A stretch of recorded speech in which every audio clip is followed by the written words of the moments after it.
మనుష అనే ఒక అమ్మాయి చనిపోయింది, ఊరేసుకొని చనిపోయింది.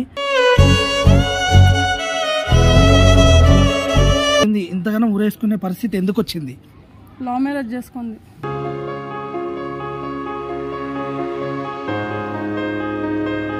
ఇప్పుడు ఆయన ఊరేసుకొని చనిపోయినప్పుడు మరి ఆయన వచ్చిండు అమ్మాయి ఇక్కడికి. వాడు ఆల్రెడీ ఇంకో అమ్మాయికి తాళి కట్టిండు.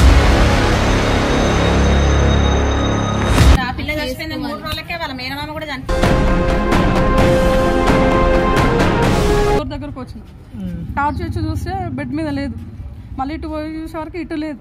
ఆ తర్వాత ఫ్రిడ్జ్ నెట్టేసిన, ఫ్రిడ్జ్ నెట్టేసే వరకు నా పాప ఇక్కడ ఉంది.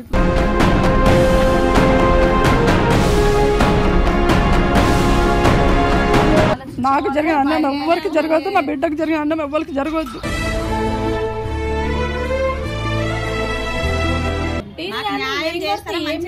ఆడు మాత్రం వచ్చినా కూడా వాడు అసలు బతకద్దు. వాడు అసలు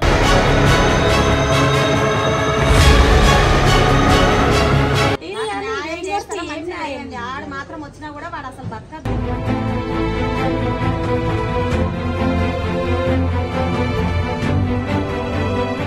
హలో గైస్, అందరికీ welcome to our channel Remo Shekar. So ఈరోజు ఏంటంటే ఒక ఎమోషనల్, ఫుల్ అంటే ఫుల్ ఎమోషనల్. నేను నార్మల్గా ఒక ఇన్స్టాలో ఒక చిన్న పేజ్, అంటే ఇన్స్టాలో నాకు ఒకటి పంపించారు అనమాట. నా ఫ్రెండే మనుష అనే ఒక అమ్మాయి చనిపోయింది, ఊరేసుకొని చనిపోయింది. అంటే 1.5 year నుంచి వాళ్ళు లవ్ చేసుకుంటున్నారు, పెళ్లి చేసుకున్నారు. పెళ్లి కొడుకు వాళ్ళ ఇంటికి వెళ్ళిపోయారు, అంటే వాళ్ళ ఇంటికి వెళ్ళిపోయినారు. తర్వాత ఏమైందో తెలియదు కానీ హఠాత్తుగా కొంచెం టార్చర్ చేయడం అయితే మొదలు పెట్టారు అనమాట. అంటే నాకు తెలిసిన విషయాలు అయితే నేను చెప్తున్నా. ఇప్పుడు వాళ్ళ అమ్మ దగ్గరకు వచ్చినాం, మనం వాళ్ళ ఇంటి దగ్గరనే ఉన్నాం. ఒక్కసారి వాళ్ళ అమ్మ మాటల ద్వారా మనం తెలుసుకుందాం ఏమైంది ఏంది అనేది. అమ్మ నమస్తే. అమ్మ నమస్తే. అమ్మ మీ పేరు? నా పేరు రేణుక. అసలు ఏమైందమ్మా మీ కూతురికి? అసలు ఏంది ఇంతగానో ఊరేసుకునే పరిస్థితి ఎందుకు వచ్చింది? లవ్ మ్యారేజ్ చేసుకుంది.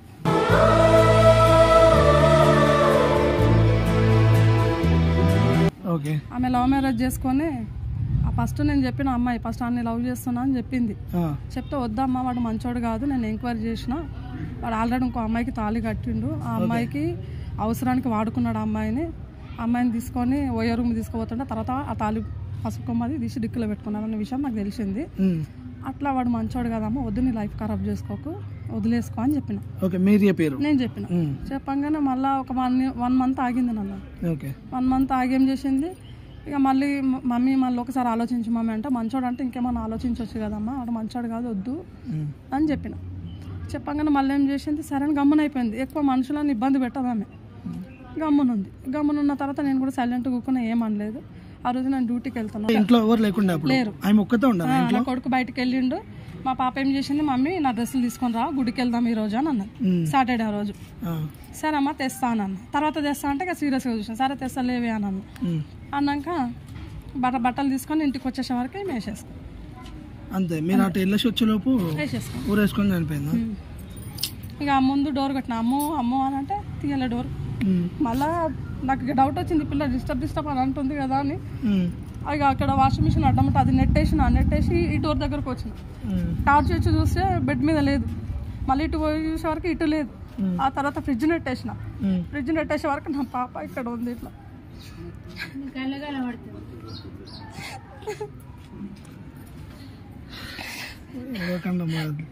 గట్టిగా కలిసే వరకు అందరు వచ్చారు. ఇక్కడ డోర్ బద్దలు కొట్టి తీసేసామని.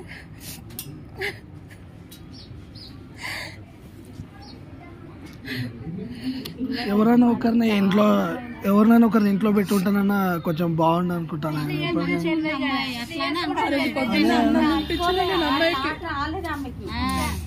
మంచిగా ఉంది, బట్ డ్రెస్సులు లేవు కదా, తేపన్న వారికి ఆమెకి అంత డౌట్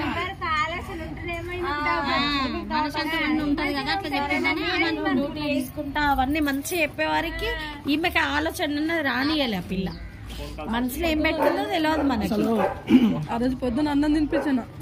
ఎందుకమ్మా ఇంత ఆకలి పెట్టుకుని అన్నం ఎందుకు తినలేమని అంటే నవ్వింది. ఏమనలే, కడుపు నుండి అన్నం తినిపించిన, కూలలో వాటర్ పోసినామా పండుకో, నేను పోయి బట్టలు తీసుకొని వస్తా అని చెప్పిన. ఆమె వేసుకున్న 2 రోజుల ముందు ఆయన కాల్ చేసి ఏమైనా టార్చర్ బాగా చూపెట్టారు ఆమెకి. వాళ్ళు కాల్ చేయడం ఇచ్చిన నేను మహిళా పిఎస్లు ఇస్తే వానితోటి మాట్లాడింది మేడం, మాట్లాడి వార్నింగ్ ఇచ్చింది వానికి. అరే నువ్వు మాట్లాడు, అన్ని తేడా ఉన్నాయి, వద్దురా అని చెప్పింది. పాపకు కూడా చెప్పింది, చూడమ్మా వాడిని కరెక్ట్ కాదు, మంచి స్టడీ ఉంది, నువ్వు మంచిగా ఉన్నావు, మంచి ఫ్యూచర్ ఉంది అని ఆమె చెప్పింది. ఆ మేడం చెప్పింది, మహిళా PS మేడం చెప్పిన తర్వాత మళ్ళా నువ్వు వెళ్ళిపో అని చెప్పి వాడిని బయట పంపించి మా పాపను ఆపింది. ఒక ఎగ్జామ్ రాస్తే ఏమవుతుందమ్మా, ఫెయిల్ అయినావు ఏం చేస్తావు అంటే రాస్తాను నెక్స్ట్, ఇది కూడా అంత లైఫ్ నువ్వు అట్లా సీరియస్ తీసుకోక అని చెప్పింది. మళ్ళీ వచ్చింది మా చెల్లెతో నడుచుకుంటూ వచ్చింది. ఆ మేడం మంచిగా చెప్పింది మమ్మీ, మంచిగా చెప్పింది మమ్మీ అని.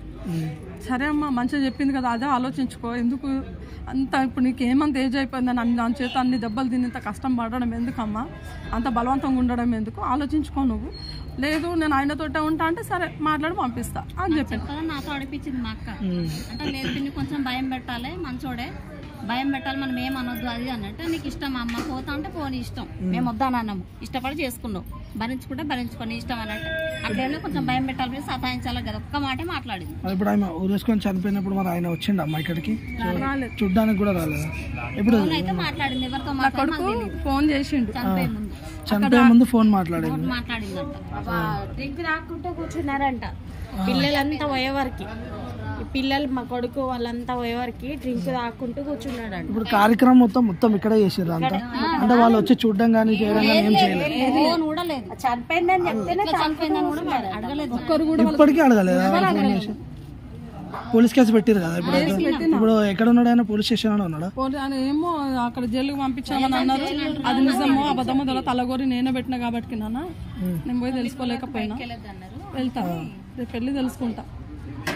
దాటద్దు కదా కన్న తల్లి తలగోరు పెట్టింది అట్లానే జైల్లో అయితే ఉన్నారంటున్నారు. నేను చెప్పే మాట ఏంటంటే చాలా మంది బతుకుతున్నాయి, అంటే ప్రతి ఒక్క ఆడపిల్ల విషయంలో జరిగేది ఇదే.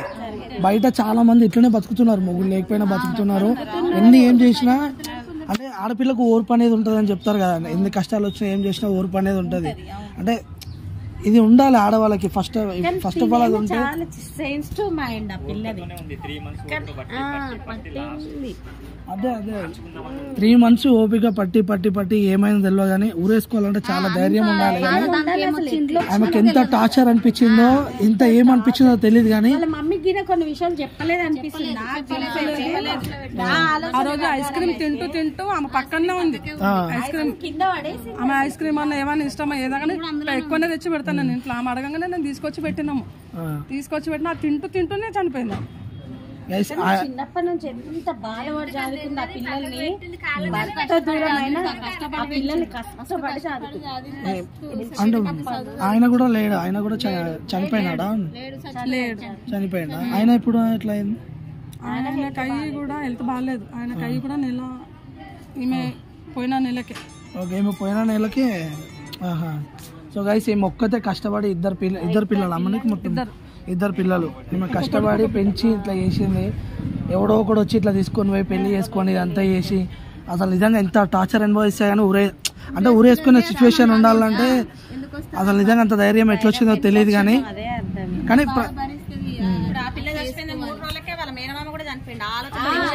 తమ్ముడు చనిపోయాడు, వీళ్ళ తమ్ముడు చనిపోయింది.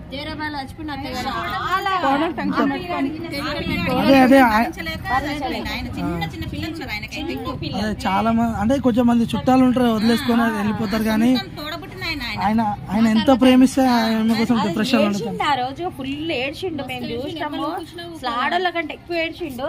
అంటే ఏడుస్తుంటే అసలు ఎందుకు పిల్లగాడు ఇంత ఏడుస్తున్నాను. కానీ ఆ పిల్లగాడు చనిపోయాడని తెలిసాక అప్పుడు అర్థమైంది ఆ పిల్ల మీద ఎంత ప్రేమ, అప్పుడు కోడలని ఎంత ప్రేమ పెట్టుకుని ఆ పిల్లగాడు ఆలోచించి చాలా హార్ట్ అటాక్ తో చనిపోయాడు. మరి ఘోరమైన సావు ఆ పిల్లగాడి. అమ్మ ఇప్పుడు మొత్తం అయిపోయింది, దాన్ని ఏం చేయలేము మనము, మళ్ళీ తిరిగి తీసుకురాలేము మనిషిని. మీకు ఎలాంటి న్యాయం కావాలనుకుంటున్నారు? లవ్ మ్యారేజ్ చేసుకున్న వాళ్ళకి నాన్న సపోర్ట్ చేయొచ్చు, కానీ ఫస్ట్ వాడు ఎలా ఉంటాడో తెలుసుకొని సపోర్ట్ చేయాలి. కానీ ఎవడు పడితే వాళ్ళకి సపోర్ట్ చేస్తే ఇట్లా నా బిడ్డలాగా అయిపోతారు అందరు. మంచోడైతే సపోర్ట్ చేయండి, మంచోడైతే సపోర్ట్ చేయొచ్చు, లైఫ్ మంచిగా ఉంటుంది వాళ్ళకి. సపోర్ట్ ఇట్లా గలీజ్ వాళ్ళకి ఇట్లా చేస్తే నా బిడ్డలాగా అయిపోతారు ఎవరైనా. లవ్ మ్యారేజ్ చేసుకొని తప్పని నేను అంటలేను, సపోర్ట్ చేయడంలో తప్ప అంటలేను. కానీ వాడు ఫ్రెండ్స్ కూడా ఆలోచించాలి, పక్కన ఉన్న ఫ్రెండ్స్ కూడా ఆలోచించాలి. నా ఫ్రెండ్ కాదా ఇచ్చి చేసేస్తాము, సాక్షి సంతకం పెడతాము అన్నది తప్పు. అది తప్పది. వాళ్ళ ఫ్రెండ్స్ పక్కన ఉన్నారు. ఇప్పుడు ముందు పిల్లలకు కూడా చెప్తున్నాను అన్న, నేను సపోర్ట్ చేయొచ్చు కానీ అది మంచోడా చెడ్డ ఫ్రెండ్స్ కి తెలుస్తుంది కదా. మంచోడైతే చేయండి, చెడ్డోడైతే చేయొద్దు. అసలు చెడ్డోడు చేస్తే ఇట్లనే 3 నెలలు కాదు నెల కూడా ఉంటారు పిల్లలు. తల్లిదండ్రులు చెప్పేది కరెక్ట్ ఆలోచించి చేయాలి. అమ్మాయిలు కూడా తొందరపడొద్దు. ఎవరు నాకు జరిగిన అన్నం ఎవరికి జరగద్దు, నా బిడ్డకు జరిగిన అన్నం ఎవరికి జరగద్దు. వాడికి బయటికి వస్తే ఇంకొక పిల్ల ఇట్లనే నాశనం అవుతుంది, ఇట్లనే కట్టుకోవాలి ఇంకొక తల్లిది. ఇప్పుడు చెప్పేసి సైలెంట్ గా అయితే ఉండడు కదా, అట్లనే లైఫ్ లాంగ్ అయితే ఉండడు కదా సింగల్ గా.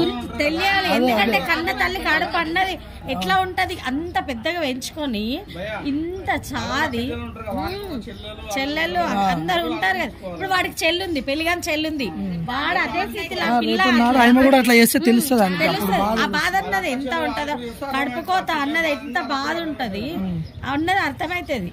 కానీ ఏ పిల్లకి గతి రావద్దు, అసలు ఏ పిల్లకి పరిస్థితి రావద్దు. వాడు బయటకు వచ్చినా ఇంకొక ఆడపిల్ల జీవితాన్ని ఆగం చేయకుండా అసలు వాడిని అసలు వాడిని బయటకే రావద్దు. మీ కూతురు ఇట్లా చనిపోయినప్పుడు మీరు పోయి వాడిని కొట్టడం కానీ చేయడం కానీ ఏం చేయలేదా? అంటే ఇట్లా అట్లాంటి ఎందుకు వదలాలి ఏంది అని. పిల్లలు ఉన్నారు,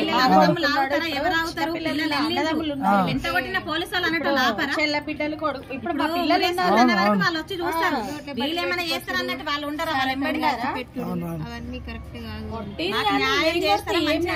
ఆడు మాత్రం వచ్చినా కూడా వాడు అసలు బతకద్దు. వాడు అసలు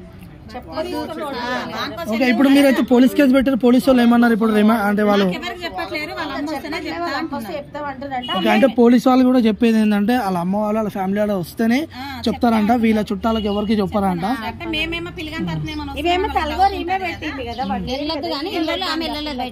తలగూరు ఏమైనా పెట్టి అవునవును అన్న వద్దు ఈమె పెట్టుకుంది తన కన్న తల్లి అట్లా. అమ్మ మీకు మీరు అనుకునే న్యాయం అయితే పక్కా జరుగుతుంది. పోలీసు వాళ్ళు ఇప్పుడు కూడా కొంచెం బాగానే ఉన్నారు అమ్మ, వాళ్ళు తప్పకుండా చూసుకుంటారు. కాకపోతే మీరు నెగ్లెక్ట్ చేయకండి, అంటే మీరు ఆగిపోకండి, మీరు అది పోరాడుతూనే ఉండండి, స్టేషన్కి వెళ్తూనే ఉండండి, వానికి శిక్ష పడేదాకా అయితేనే ఉండండి. వాడు మంచోడా చెడ్డోడా, ఆడు మంచోడా తెలియదు చెడ్డోడా తెలియదు, కానీ ఒక ఆడపిల్లకి చనిపోయింది ఇంకా ఆమె, దానికి కారణమైంది వాడిని ఏదో ఒకటి చేయాలి మనం అంతే. సో ఆడపిల్ల అయినా ఇట్లా చేసే ముందు ఆలోచించుకోవాలి. అమ్మ మీకు చెప్తున్నా, ఆడపిల్లలకు చెప్తున్నాం, చాలా మంది ఇప్పుడు అంతా లవ్ అఫేర్స్ లేచిపోయి పెళ్లి చేసుకోవడము, అమ్మ నాన్న కాదని చెప్పేసి 20 ఏళ్ళు కని పెంచారు మిమ్మల్ని. కొంచెం వాళ్ళ గురించి ఆలోచించి అదే